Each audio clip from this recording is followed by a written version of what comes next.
โอ้อะบอกคันได้กูนี่บ่มีจำได้อยู่346,000กีบเนาะ รู้สึกว่าไอ้วงล้อ คือว่า ไล่กูเก่า แม่น มาสลองเลี้ยง บ่แม่น มา มาเลาะ มาเลาะแล้วก็ ขี่รถลิ้น ขี่รถดินแล้วก็เป็นการอันนี้ก็บ่เจ็บเนาะ ได้ สร้างสรรค์ สั่งสรรค์บ่เจ็บ สิเฮ็ดเพลงต่อ เพลงต่อไปนี่ว่าคนละเรื่องที่ โอ้บ่มีคนละเรื่องเฮ็ดเพลงคือกัน เออนี่บ่โปรเจกต์เฮามีน่ะ มี เอาบ่ทันไปจักเทื่อโปรเจกต์ ได้ จะร่นน่ะว่างไว้ ได้ เอาเพิ่นหาร่นน่ะจ่ายเงินก่อนบ่ได้เพิ่นสิหายเลย จะได้ติดดา คือรอ100,000 200,000 300,000 300,000 346,000เนาะ แม่น300,000หาบ่ตา 346,000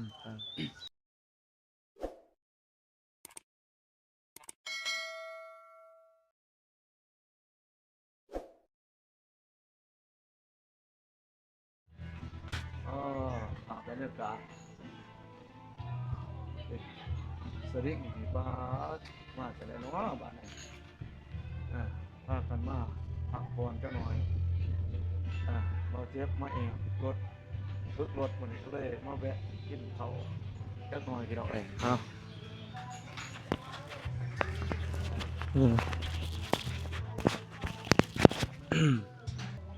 ทักทายสบายดีเด้อพ่อแม่พี่น้องที่เคารพรักเบิดสุภุสุคนเบาเองก็ยินดีต้อนรับเข้าสู่สองเบาผู้วงชาแนลพี่น้องเอ้ยมื้อนี้เบาเองก็มีโอกาสมากับทีมงานเบาตุนเบาเจ็บเป็นการทดสอบทดลองให้เบาเจ็บฝึกรถแอบรถ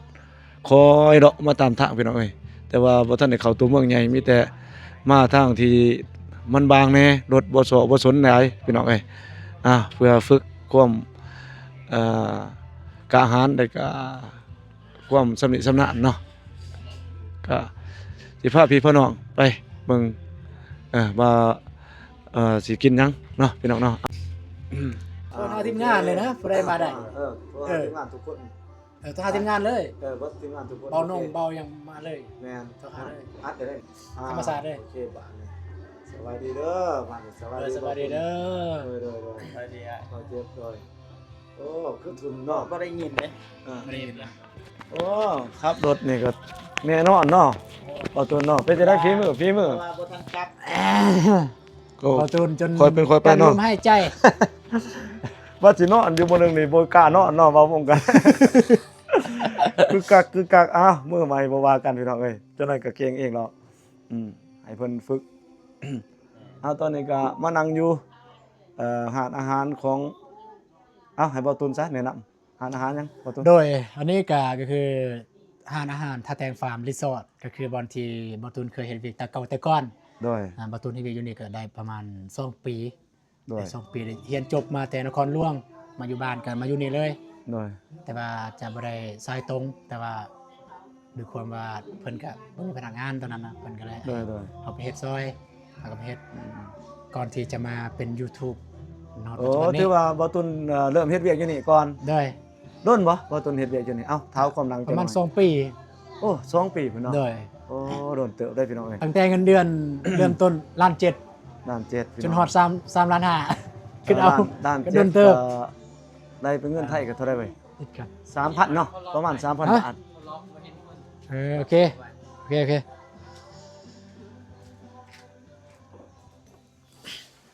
เอ้า มินิมาร์ทซื้อเรื่องมินิมาร์ทมามินิมาร์ทตลอด พี่มาบ่ได้เปิดจัง บ่ทันเปิดในชั่วโมงนี้แต่ว่าแค่บ่ทันมาเปิด โรแมนเปิด แม่น แต่ว่าแหล่งท่องเที่ยวนี่12 โมงเป็นตอนเช้าเลย สิ ดีแล้วสำเนียง ให้ นี่ เบิ่ง คน ภาพ มัน มัน เริ่มมากแล้ว เริ่มมาแล้ว เอาได้ตกหนาดเอาก่อนดิสิสั่งอาหารโอ้คักได้เนาะ ให้เบาตุนเป็นผู้เบิ่ง ข เม อง นู เพิ่น อาหาร เพิ่นออกแบบมาเองเลย โอ้คักเนาะช่วงนั้นบ่แม่นแบบนี้ช่วงเฮาเป็น บ่เจ็บก็เคยมาอยู่นี่คือกัน อัปเดตใหม่แม่นบ่ เคยเป็นแคชเชียร์อยู่นี่ อ๋อ ม ขาดหลายบ่เอากันจังซี่ซะแม่นมีหยังแน่ที่มีเอามานั่งนี่ก็ได้ อ่า ใกล้ๆมาเด้อ อ่า เพราะว่าไม้เฮาบ่ได้ก็เอิ้นน้องมานั่งนี่พี่น้อง เจ้าเจ้า ไม้เฮา เอาปรับให้มันแบบเสียงรบกวนน้อยที่สุด แม่น เพราะว่าเพิ่นเปิดเพลงเนาะ ให้เพลงนี้หยุดก่อนซะ แตกเลย โอเคบานนี่ โอเคจะกินยังทีมงานเว้าเด้อ พอ อาหารที่บ่มีเนาะ อัดคลิปได้อยู่ตินะอ่า โอเคอาหารที่บ่มีมันอ่า ตำแซลมอน โอ้ ประเภทตำประเภทต้มโอ้ คิดว่าจะสิสั่งตัวนี้ปลาเซลมอน โอ้เอาก็ดีอยู่เอาตำมักแตง อืม รู้สึกว่าจะกินตำแล้วก็ข้าวเจ้าโอเคป่ะ มีแต่ ข้าวเหนียว ข้าวเหนียวป่ะ ให้บ่ตุนเป็นผู้จัด ข้าวเจ้าข้าวเหนียว เบิ่งเมนู ข้าวเจ้ากับข้าวเหนียวเลย เอาบ่ตุนก็สั่งอาหารข้าวเหนียวหนึงข้าวเจ้าหนึง ประมณ3-4อย่างนี่แหละแต่ว่า โอเค มันบ่มี แล้วก็ บางอย่างก็บ่มีแล้วก็ตอนนี้ว่าตุนกำลัง ปิ้งนมหมู ว่าบ่มีเมนูได้บ่มีปกติ โอเค เนาะ มียัง ก็จะเอาตามที่มีแต่ก็กินกันบ่ว่าสิได้กินร้องกินได้ดอกพี่น้องกินได้น้อยก็ดีใจมีความสุขที่ได้ไปพบไปเห็น แซ่บ กัน ได้บ่เจ็บ หากันบรรดาอ้ายน้องทีมงาน คนได้เป็นคนหนึงก็ได้ ก็ได้ประสานหาเบิดทุกผู้ทุกคนเนาะคือฮอดคิดถึงกันบ่ได้มาโผล่หน้ากันบ่ได้ร่วมงานกันในช่วงนี้เนาะไผก็มีงานของโอ้ยหลายไผก็ไปบ่าวโกก็ไปเรียกของเพิ่นเนาะไปคนอาทิตย์ละทางบ่ทันบ่าวโกก็ไปแต่งบประมาณบ้านผู้ใหญ่ก็ไปทั้งวัดนั่นวัด มันยัง นี้ ก็เอิ้นในต้มไก่บ่ ไปซอยเพิ่นนั่นเพิ่นนี่ก็ไปแต่ก็ทีมงานบ่าวฝนก็ไปอีกหา มี น้ บ่ อง ไก่ โอ หลาน มหาผู้นั้นผู้นี้อีกเนาะแต่ก็บ่าวเจ็บก็ไปอีกมื้อนั้นก็มีโอกาสไปก็บ่าวเจ็บแต่ก็บ่าวตุนก็ไป แพงๆนะ อีก เนาะ แยกๆกันไปในเขตเมืองท่าแตงนี่แหละพี่น้องเอ้ยพอไปได้ก็ไปนํกัน เอา ก็ดีใจ เอา เจ็บก็ ปล่อยยังไง ยิ้มตลอดแหละเพิ่นก็ถือว่าเป็นมื้อแห่งความสุขของบ่าวเจ็บเนาะ ถึงแม้นว่า เอาก้อนปลานิล ยังข้างเป็นหนี้ได้น้อยก็บ่น้อยได้เนาะสำหรั โอเคพอแล้ว คนบ่มีคนจนก็คือบ่าวเจ็บบ่าวตุนบ่าววกนี่แหละในทีมงานใส่บุญดาวไตนี่ก็ถือว่าสูงในเงิน100ล้านพี่น้อง ก็ เอ้ย ข้าวเหนียวเติม จะสิหาล้นปานใดเงิน YouTube คือว่าวเองก็รายเดือนได้ละหนึง สั่งเกลือ ล้านป้ายได้น้อยซ้ำนี่เนาะต่อเดือนพี่น้องเอ้ยก็พอได้ซื้อน้ำมันก็แบ่งกันได้น้อยซื้อขนมข้าวต้มให้กันเนาะคนก็พอได้กิน ประมาณจักนาทีได้ เอ้ยพ่อซื้อไข่ปลาเล็กปลาหมูอะให้กัน เพราะว่าหิวข้าว ว่าเองก็ตอนที่เฮาไปเยี่ยมไปยามเพิ่นนะที่ผู้ที่เพิ่นตกทุกข์ได้ยากแท้ๆบ่มีว่าเองก็สมทบทุนนำเล็กน้อยตามทางแห้งนั่นแหละอันว่าวงมีหลายบ่าวงก็สิซอยหลายเนาะแต่ว่าวงก็บ่มีหลายก็สันมีแต่เล็กน้อยพอจนเจอครอบครัว บ่ได้ว่างก็มาเด้ออยู่น้องเป็ด ดินรถหาคือกันพี่น้องเอ้ยดินรถหาเรือนอกจากครอบครัวเลยก็ให้กันไปแบ่งกันเราเองก็ บ่ได้ว่างก็มารีบ ไปสู่ไปพี่น้องเอ้ยก็บ่าวงก็คิดว่าการเฮ็ดตัวนี้ก็เป็น2ทางหนึงที่บ่าวงจะเข้าถึงคุณงามความดีจะเฮ็ดที่บ่าวงสองแสวงหาก็ไปดีเด้อบ่ฝนเด้อ เห็นบ่สบายดีกล่องนะ โดยสวัสดีบ่ฝน ดีเด้อไอ้วง โดยสวัสดีโอ้หายหน้าหายตาบ่เห็นกันดนเด้อบ่ฝนมาเด้อตามมาเด้อโดย มือดองบ่แม่นขึ้นเฮือนเอ้ยเด้อยู่ห้วยดำมันก็เห็นอยู่ ตอนขึ้นเฮือนเด้ ต้นเฮือนใช่ อยู่ โอ้เฮือนนั่นบ่เห็นอยู่ แต่ว่าบ่ได้ร่วม แต่ว่าบ่ได้ งานกัน ร่วมงานบ่ได้ร่วมงานมาแต่พุ่นแหละตั้งแต่มาแต่ดักจึงพุ่นโอ้ เนาะ มาเด้อตามมาเด้อโอ้ยังรอคือเก่าอยู่เนาะ เลย บ่ธรรมดาเนาะความรอนี่บ่ลดเลยเนาะความรอเนาะ บ่เจ็บลบงัวบ่มื้อนี้ บ่แล้วได้รถยังสิขาสัตว์อยู่บ่ได้ หายสลอง สายบุญบ่ได้ขาบ่ได้ บ่แม่นสายค่า มีแต่ปล่อย สายช่วยเรือคือเจ้าและซื้อปลาไหลแล้วก็ไปปล่อยหมู บ่เอาไปกินในทาง โดยโอเคตามมาเด้อ เด้อ โดยขอบใจหลายๆ อ้าวพี่น้องเอ้ยบุรีได้เวลา กินข้าวกินน้ำของกินก็ทยอยมาเท่าน้อยพี่น้องเอ้ยเบาเองก็ ขอโทษน้ำเวลาเพราะว่ามันมีเสียงเพลง พิษดิกซิตเบาเองก็เลยได้มาพากเอาเติมเนาะแล้วก็ ไอ้น้องก็สนทนากันหักแพงกัน เราเรื่องและสู่กันฟังที่ไปที่มาสารทุกข์สุขดิบ แม่ปะปนกันไปพี่น้องเลย มาวงเองก็แนะนำเป็นอ้ายใหญ่เนาะในทีมงาน เราน้องๆเพิ่นก็ดีใจเนาะได้ไปร่วมกันตั้งรักก็บ่ได้ตั้งใจว่าสิไป หาน้องเนาะน้องเป็ดหรือว่าไปอันนั้นเนาะว่าสิพาว่าเจ็บซ้อมรถก็ขี่รถเลาะไปซ้อมคอยตูดไปพัฒนากันไปว่าสิเข้าไปขึ้นมาไปทางว่าสิเข้าไปในเมืองแต่ว่า รถมันหลาย ขี่ลงไปนับแต่บ้านห้วยดำลงไปก็รถก็บ่หลายเนาะทางก็บางแน่โอเคก็บ่เจ็บก็ว่าโอเคก็เลย ให้บ่เจ็บคอยฝึกไปบ่เจ็บก็เลยความมั่นใจเนาะน้ำอายน้องเฮานี่แหละก็บอกกันบ่ได้บ่คักบ่ในก็บอกกัน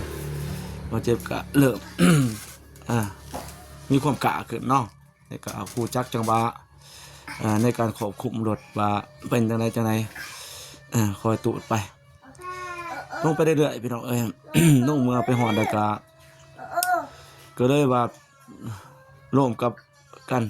ว่าสิเข้าไปในเมืองหรือว่าจังไดโอ้ยบ่เจ็บก็ว่ารถหลายก็เลยว่าเอ้า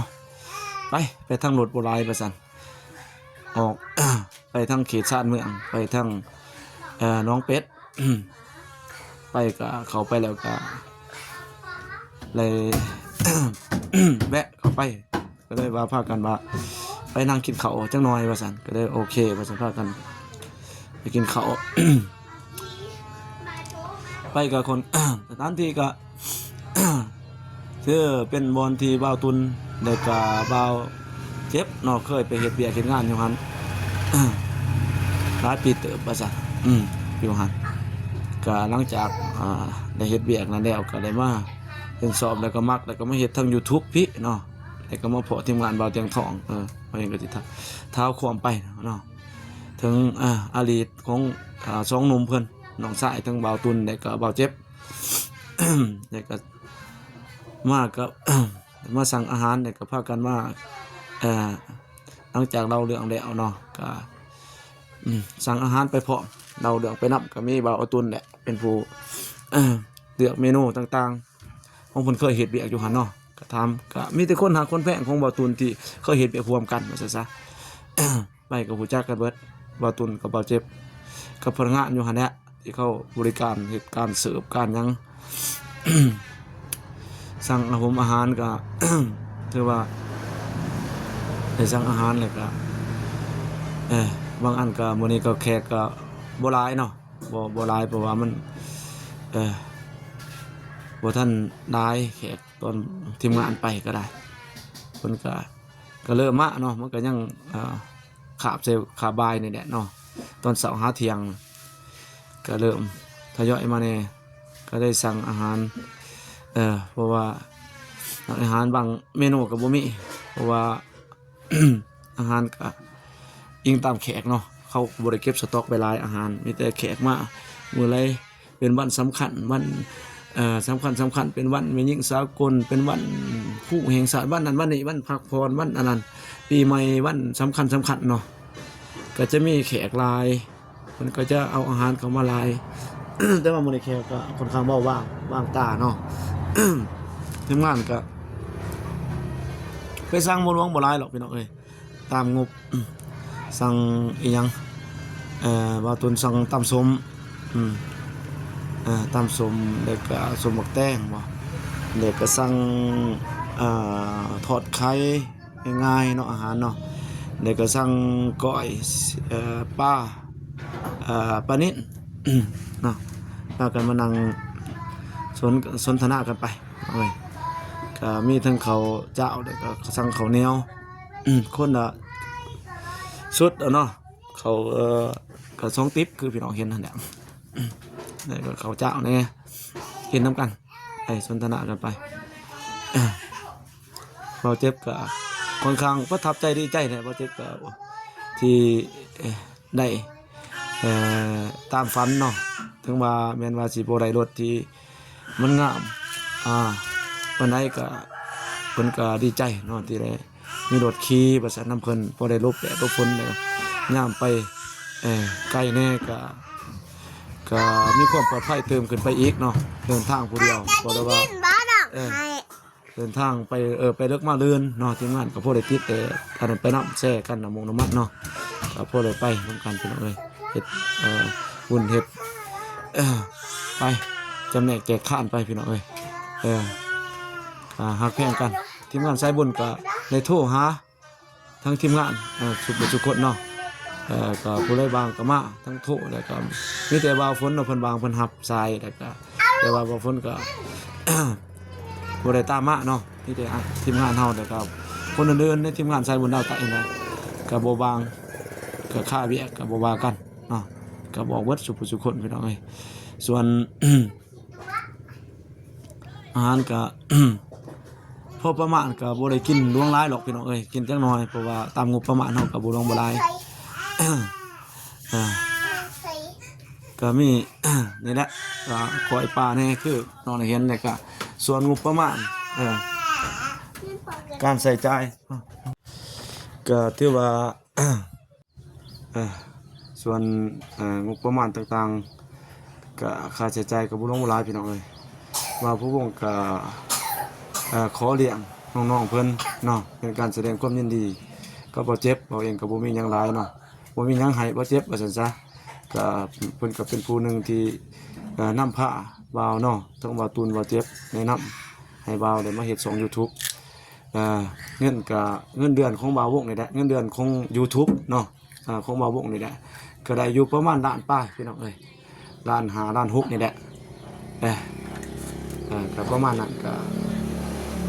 แว่งหันแว่งนี่ก็พอได้เหลือเด็กหน่อยก็ได้ว่า ขอเลี้ยงน้องเพิ่นเนาะนับตั้งแต่รายเงินเดือนมาทุกๆเดือน1 2เดือนก็บ่ทันได้สรุปกับพวกน้องๆเพิ่นเนาะก็เลยว่าถือโอกาสนี้เด้อนี่ก็เป็นการตอบแทนกันเนาะความรักความแพงกันหั่นแหละบ่มีหยังลงรายดอกให้กับน้องๆเพิ่นเพิ่นก็เป็นผู้แนะนำบ่าวเนาะแล้วก็เสริมสร้องน้อยว่าซั่นๆน้อยๆกินข้าว2-3อย่างเนาะตามทางแห้งอิ่มหน่อยนึงนี่แหละพี่น้องเอ้ยให้กับบ่าวตุนได้กับบ่าวเจ็บพิเศษก็แม่นบ่าวเจ็บที่เพิ่นได้ออกรถใหม่หั่นเนาะเราเองก็มีแต่ถือโอกาสแสดงความยินดีมานำน้องชายให้เพิ่นเฮงๆปังๆเนาะได้รถได้ขอให้มาขับมาคูนมาดับมารวยพาให้น้องเพิ่นหาเงินได้เนาะเฮ็ดหยังก็ทำหยังก็ให้สุขเจริญโชคดีมีแต่ความสุขความหมานคงเฮงอยู่ในตัวของน้องเพิ่นทั้งหมดน้องบ่าวส่วนบ่าวตูนก็ขอให้ได้เฮือนไว้ๆได้เฮือนไว้ๆเนาะโชคหมานเฮงๆนั่งๆปังๆหาเงินได้ก็ให้ได้รถคันงามคันใหม่กลัวว่าเจ็บอีกก็แฮงนี่เนาะพี่น้องเนาะก็เราเองก็บ่มีหยังหลายก็มีแต่มาขอมุกขอบใจน้องเพิ่นนั่นแหละที่นำพาไปเรียนรู้ไปศึกษาได้เฮ็ด YouTube นี่เนาะได้เฮ็ดที่สำคัญที่สุดก็คือได้ไปเฮ็ดบุญเนาะเฮ็ดคุณงามความดีเล็กๆน้อยๆร่วมกันกับเพิ่นสองทางนี้บ่าวเองก็คิดว่าจะเงินที่ได้จาก YouTube เด็กๆน้อยๆเดือนนึงก็ล้านนึงแน่ล้านป้ายแน่ก็เล็กน้อยนี่ก็ซื้อของฝากของตอนเล็กๆน้อยไปให้ทั้งผู้ยากจนเนาะร่วมกันสร้างกันซา